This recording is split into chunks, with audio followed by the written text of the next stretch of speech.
Nowadays, there's a few types of Roblox games that dominate the Discover tab. For example, a simple game idea that turns into a horrific cash grab. Or it's the bandit beaters, which are just the never-ending do this quest so you can level up and do the same quest but maybe a little harder. Or it's the Battlegrounds games, which, to be fair, some are actually very fun to play.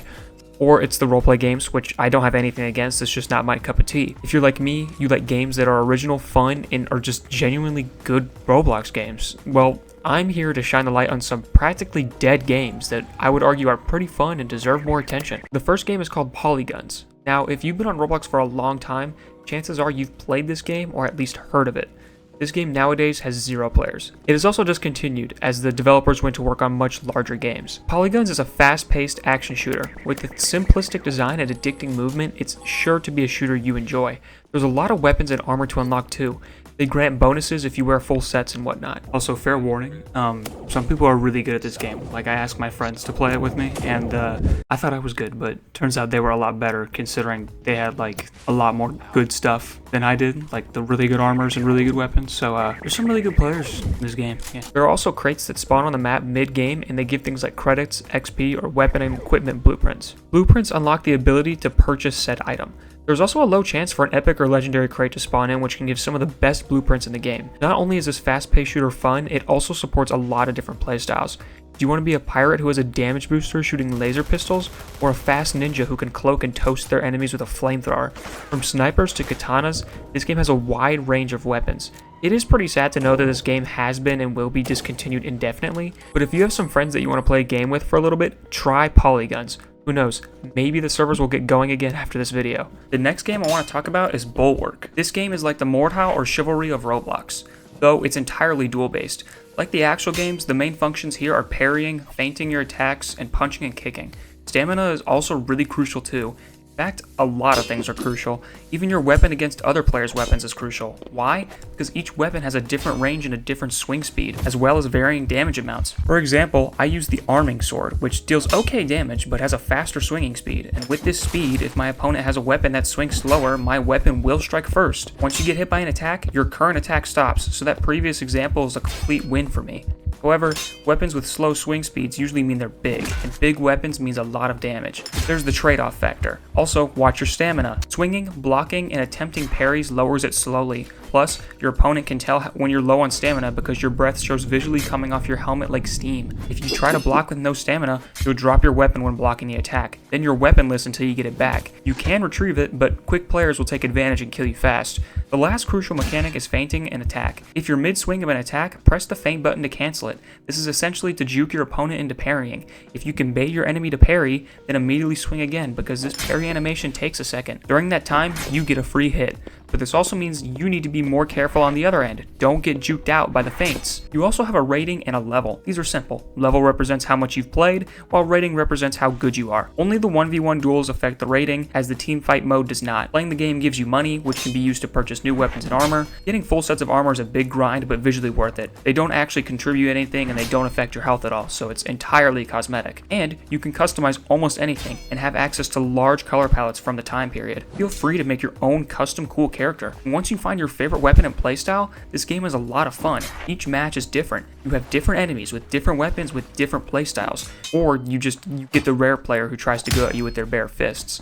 Just know they have fast attack speed, but no range. Make work of them from a distance, yeah? Memorize your enemy's playstyles and be even stronger than them. If you notice they don't parry and only block, train their stamina with swings and punches and kicks. One last note, at the beginning of every hour, a large war horn will play. Then, a conquest will start on the outskirts of the map. It's basically King of the Hill. Whoever has the most points at the end gets $100 instantly, which is a really good amount of money in this game. Also, killing other players during this grants a special currency used for other cosmetics, so make sure to participate. This event does not lower your rating at all, so don't worry about that either. It's always fun, because it gets so chaotic with like 8 people trying to murder each other in such a small proximity. This game is a personal favorite of mine. It's a lot of fun. It's not completely dead, as it averages about 100 players normally, but it's also got a really nice community, and I would highly recommend checking it out. The next game I want to highlight is called Cone. This is a single-player story game that's about an hour or so long.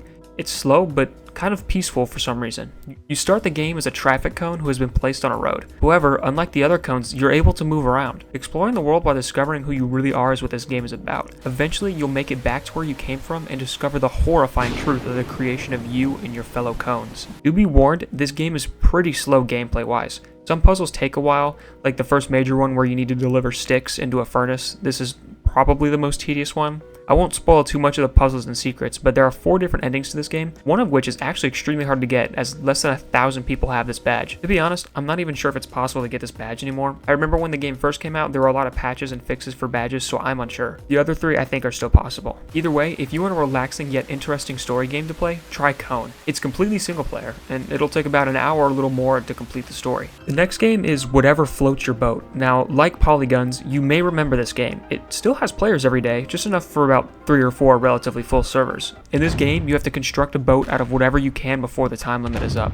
And the more you play, the more you can build. Leveling up unlocks new items to build with, and attacking everyone else gives you money and experience points. This game, once fully dove into, can go beyond boats. Using weird mechanics of connecting stuff, you can make floating islands and even planes.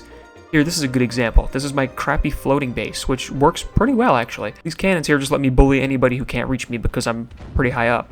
Look, watch me wipe the floor with these newcomers. You all haven't grinded this game like I have. You can build flying fortresses or create speedy cannon machines to wipe out your enemies. You can also make massive ships or this really weird long piece of wood that this one guy made that I saw. I don't really know why someone made that, but go you. There are also chests that spawn in between rounds of the floods. If you want a game that's grindy in a creative way and also allows for that creative constructive building, Whatever Floats Your Boat is the game for you. Another game I feel is worth a mention is Innovation Labs. This is an old ass game. Not many people play it, but it's probably because everyone has tried it at some point. I personally think it was actually quite nice to pay this place a nostalgia filled visit. Walking around this massive lab, which has a lot of different areas to explore. There are hover cars, which make me lose my sense of direction instantly. There's this massive machine that for some reason just exploded while making me a cup of coffee. There's zero gravity chambers with space packs, which also somehow killed me. Or you can clone yourself into these weird zombie AI guys who don't really know what they're doing. Or, while I'm unsure how, you can cause the whole place to explode. Now, I joined a server where this is literally just happening. Like, you can see here, I'm just driving on the hover cars when there's an alert to get out of the building.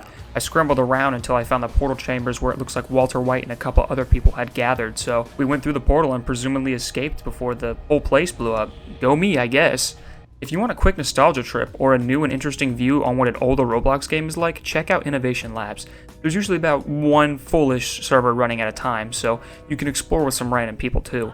Plus, with all the secrets and machinery in the labs, some require 2 people to make happen. For example, someone will need to press a button while the other person stands on a specific platform. Well, those are all the games that I wanted to cover in this video. If you liked what you saw and you want more, leave a like and make sure to subscribe. I'll be sure to make more videos if this video receives well. Anyways, thanks for watching. Peace.